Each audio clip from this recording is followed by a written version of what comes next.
Boa tarde, queridos irmãos. Que Jesus, nosso Mestre, se faça presente entre nós hoje e sempre. Que sejamos abençoados em mais uma tarde de ensinamentos e que juntos possamos desfrutar desses momentos de aprendizado tão importantes que nos fazem tão bem. Hoje eu vou falar sobre o capítulo 43, cujo título é Em Conversação, que abrangerá os subtítulos Equívocos Sociais, Religiosos e Equívocos dos Médiuns. Após a palavra do governador, o Ministério da Regeneração continuou em festividade, embora o governador já tivesse se retirado. Os acontecimentos eram comentados e centenas de companheiros se ofereciam para os trabalhos árduos na defensiva, atendendo ao apelo do chefe espiritual. Como André Luiz já se sentia totalmente envolvido com os trabalhos nas câmeras de retificação, procurou Tobias, oferecendo-se para ajudar, e o irmão, sorrindo, lhe respondeu que ele ainda estava iniciando suas tarefas e que não deveria se precipitar acumulando mais responsabilidades. Disse ainda que haverá serviço para todos e que ele não deveria se esquecer que é nas câmaras de retificação que se faz necessário o esforço dia e noite. André Luiz ficou desapontado, mas continuou a ouvir o amigo que lhe disse: contente-se com a matrícula na escola contra o medo e creia que isso lhe fará enorme bem. Nós vamos voltar um pouquinho ao capítulo anterior, apenas para relembrar que na colônia Nosso Lar, o treinamento de educação emocional está acima das lições de enfermagem. E isso porque o governador parte do princípio de que a calma é a garantia do êxito. Essa escola, ela visa treinar e preparar seus trabalhadores, tendo como objetivo duas frentes. A primeira, organizar o pronto-socorro para socorrer os espíritos desencarnados na guerra e que seriam levados para a colônia Nosso Lar. E a segunda é combater o medo, porque o medo é como se fosse uma moléstia de alta propagação. É o pior inimigo da criatura, porque ataca as suas forças mais profundas. Ele é tão contagioso quanto um vírus. E só para explicar, quando falamos do medo, nós precisamos entender que ele possui dois lados. Existe aquele medo que está a serviço da proteção. É o medo equilibrado, aquele que significa que você é prudente, é cauteloso, que você usa a sua razão e sabe controlar suas emoções. Esse medo todos nós devemos ter, porque ele é o medo que nos protege, que nos impede de sairmos por aí fazendo besteiras, nos arriscando e cometendo atrocidades. Agora, existe o medo excessivo, exagerado, desproporcional, aquele que causa pânico, que tem um impacto imenso na nossa vida. Aquele medo desesperador que instala-se na nossa intimidade e faz com que percamos a conexão com Deus, que percamos a confiança no poder divino que rege os nossos destinos. Aqui estamos falando do medo-terror, que é uma doença. Então, essa escola visa combater este tipo de medo, essa doença. André Luiz desejava sair da tarefa de saúde para ingressar nas tarefas de vigilância e de defesa, e não estava preparado para isso. Cada pessoa precisa atuar na tarefa de acordo com o seu dom, com a sua experiência adquirida. Não adianta queremos abarcar para atividades onde nós não temos histórico evolutivo, ou seja, não temos experiências. E é interessante aqui ressaltarmos que na década de 40, aqui no plano terrestre, ao contrário do plano espiritual, nós não ouvimos ninguém falar sobre inteligência emocional, essa habilidade de gerenciarmos nossas emoções. E na colônia Nosso Lar já existia uma escola, o que vem nos provar a grandeza e sabedoria do mundo que nos espera. Ao receber um abraço do irmão Lísias, o mesmo lhe pergunta se André Luiz conhecia o ministro Benevenuto, recém-chegado da Polônia. André responde que não e foi apresentado ao mesmo. Ao falarem sobre a situação da esfera terrestre, o ministro relata que o quadro é muito doloroso e que nenhum deles imaginava o que fosse o trabalho de socorro espirituais nos campos da Polônia, lembrando que a Polônia foi o primeiro país a ser invadido na Segunda Guerra Mundial. A espiritualidade estava se preparando para o auxílio e socorro tanto dos seres encarnados, bem como atendimento ao elevado número de espíritos desencarnados pelo processo da guerra. Simultaneamente, estavam atuando no combate das vibrações inferiores destrutivas, do terror, do medo da morte, do pessimismo e crueldade, bem como enfrentando a atuação intensa dos espíritos vinculados às trevas.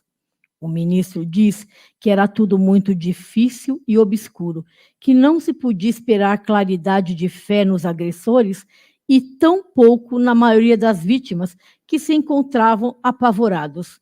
Ele diz nunca ter visto tamanho sofrimento coletivo e explica que os encarnados não cultivavam religiosidade, espiritualidade, fé e nem confiança em um poder supremo na ordem universal. Sendo assim, não ajudavam os benfeitores, apenas consumiam as suas forças. Perguntaram ao ministro se a comissão demorou-se muito por lá. E ele responde: o tempo disponível. Conta que o chefe da expedição achou melhor ficarem atidos na tarefa para melhor aproveitar a experiência. O ministro reconheceu que não tinham a capacidade dos amigos da colônia espiritual da Polônia e admitiu que onde há muita dor, muita maldade, onde a situação é mais difícil, é onde existem servidores mais bem preparados e com mais capacidade de resistência para enfrentar tais situações. Ele descreve os campos de batalha invisíveis aos nossos irmãos terrestres, dizendo que a maldade e a crueldade eram um verdadeiro inferno de indescritíveis proporções. Conta que lá encontrou vibrações destruidoras, ar asfixiante, espírito humano em condições de alma decaída, apresentando características diabólicas. Ele diz que viu homens inteligentes e instruídos destruírem com bombas de alto impacto o que estava construído. Infelizmente, existem pessoas que dedicam seu tempo aos estudos para depois destruírem. E nós estamos revendo isso hoje, nessas guerras promovidas pelo egoísmo, pela vaidade, pela ganância e pelo poder. E esse é o ser humano. É o ser humano que do seu gabinete, da sua cadeira, com o seu poder, impõe, diz, vai lá, ataca, mata, destrói, arruína e morre também se não tiver um outro jeito. Na natureza, você não vê um animal que faça isso. Só o ser humano é capaz de tal feito. Quando o ser humano se torna uma pessoa cruel, fria, desprovida de sentimentos, que faz o mal calculado, que faz o mal pelo prazer de ferir, de machucar, ele deforma. E não se dá conta de que todo o mal que pratica, além de ser um desperdício de energia, um dia precisará ser corrigido. Felizmente, existe a providência divina conduzindo o universo. A justiça divina não condena. Ela recupera esse ser humano, regenera, restaura, através da expiação e de processos dolorosos. Esse é o poder de Deus. Só Ele é capaz de fazer isso. Nós sabemos que todos nós encarnados estamos expiando em alguma medida. É a matemática coletiva. Uns espiando, reparando o mal, e outros contraindo mais débito ainda por usarem indevidamente o seu livre-arbítrio. Ninguém passa por situações se não for expiação ou prova de aperfeiçoamento. Enquanto nós estamos espiando, estamos reparando o mal, refazendo, purificando, recompondo o nosso destino. Devemos pensar na nossa vida e escolher expiar e contrair o mínimo de débitos possíveis. Nós que temos a luz do Cristo, Devemos pensar nisso. Livre-arbítrio é livre-arbítrio. Você pode escolher o mal? Pode. Vai ter consequência? Vai. Mas é você que tem que fazer as suas escolhas. E voltando ao capítulo, Benevenuto diz que o que mais lhe deixou condoído foi ver milhares de militares desencarnados fugirem dos benfeitores, chamando-os de fantasma da cruz. Estavam dominados por forças tenebrosas e tinham medo dos benfeitores. E aí vem a pergunta: como você ajuda alguém que corre do auxílio, que tem medo da luz e da bondade? Alguém perguntou: e esses irmãos não eram recolhidos para o esclarecimento justo? O ministro utilizou uma terminologia da época e respondeu: será sempre possível atender aos loucos pacíficos do lar, mas que remédio se reservará aos loucos furiosos, senão o hospício? Ele quis nos dizer que todo aquele que pratica, fala e pensa na violência está mentalmente doente.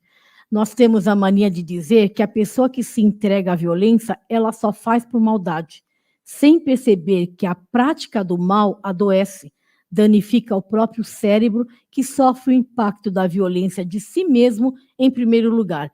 Então, a pessoa que pratica o mal está doente.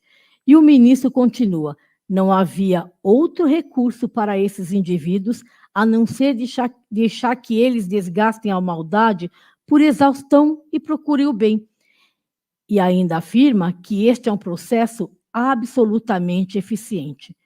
Quando o espírito entra em processo de exaustão, ele voluntariamente deseja recompor o seu destino. A missão de auxílio recolhe apenas aqueles que desejam ser recolhidos. Um outro companheiro opinou: é inacreditável que a Europa, com tantos patrimônios culturais, se tenha abalançado a semelhante calamidade. Benevenuto disse: falta de preparo religioso. Não basta ser apenas inteligente, é necessário iluminar raciocínios da vida eterna. Sem o sopro divino, as personalidades religiosas poderão inspirar respeito e admiração, porém, não a fé e a confiança. Nós podemos até respeitar, mas não conseguiremos ter fé e confiança em uma proposta religiosa que esquece da sede espiritual para ficar se preocupando com outras questões que não lhe são afetas. Outro companheiro perguntou sobre o espiritismo e Benevenuto respondeu: é ele a nossa grande esperança e, por todos os títulos, é o consolador da humanidade encarnada. Mas o ministro nos dá também um puxão de orelhas ao dizer que muito de nós ainda temos muito que aprender, pois a maioria dos homens ainda não possui olhos de ver. Muitas vezes, embora curados, acreditamos mais na doença do que na saúde. Falamos de expiação, de resgate, mas não se fala sobre corrigir, sobre reconstruir, sobre regenerar, sobre caminhar com os próprios pés.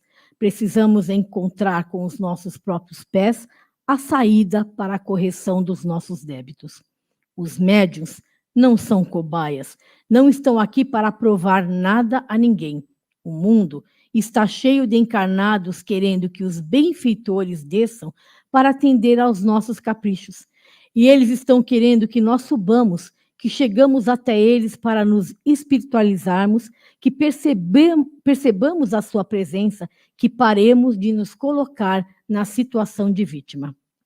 Às vezes, encontramos espíritas que só falam em resgate, em reencarnação, em expiação, mas dificilmente se fala de planejamento, do futuro, do evangelho e da transformação. O que constrói o futuro é a transformação, a espiritualização. Nós precisamos trabalhar para realizar a nossa transformação íntima. Precisamos utilizar o aprendizado que chega até nós para a nossa espiritualização, para a nossa transformação moral. O padre Fábio de Mello diz que a religião é a antessala da espiritualidade. Se você tem uma, maravilhoso. Agora, se você quer entrar nesta sala, cultiva, aplica o que você estuda, transforma a sua vida. As pessoas muitas vezes hesitam em mudar porque mudar é difícil, é trabalhoso e requer renúncia e sacrifício.